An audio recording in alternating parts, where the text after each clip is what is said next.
Yeah, so EnviroSuite, I've actually had a long, tumultuous history with this company. It's been on Strawman for quite a while. It's done me pretty well, about a 50% compound annual return over that period.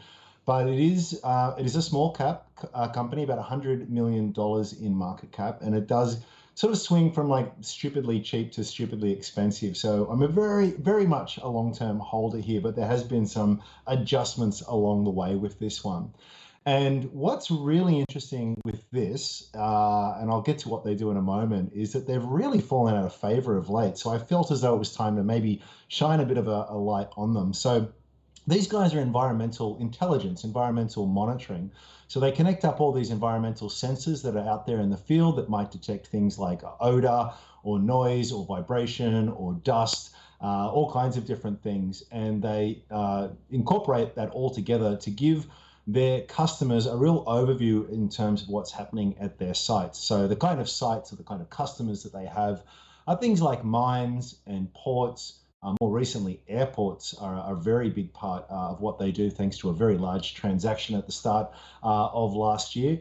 And it basically puts all of this together in a way that's, and I think this is the important thing, it's not just a descriptive thing in terms of what's happening with your sites, but it's also prescriptive and predictive as well. So a really good example here might be a mine that's thinking of doing some blasting. And if it lives anywhere near a local community, when you obviously blast a bunch of rock and dirt, it throws all this dust into the air and it can annoy a lot of people. And that can sort of harm your social license to operate. There can be regulatory considerations there, all kinds of things. So this kind of technology sort of helps you plan that and also helps you keep an audit trail of everything that you've been doing as well, keep your regulators happy, but also not just in terms of doing good things, but actually helps improve the operational efficiency of your site.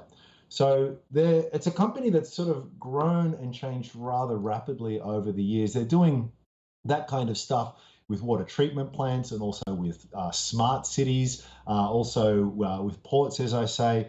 And they've got about 350 customers globally, and they're doing about $42 million in annual recurring revenue. So it's a company that is small, but hopefully will be much bigger in the future.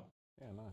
Now, Andrew, you said you've had a tumultuous relationship with it, but you've had a 50% compound annual growth rate. So I think if I had a stock with a 50% compound annual growth rate, I wouldn't describe it as tumultuous, but hey, different strokes.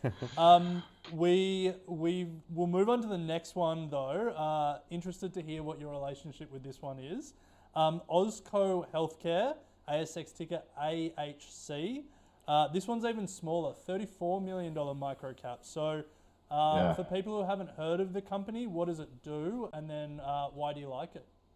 Well, Alec, let me just quickly go back onto your last point here. So I think one of the things that I love about investing in the small end of town is that you get a lot of opportunity that it's not as highly scrutinized as the big end of town.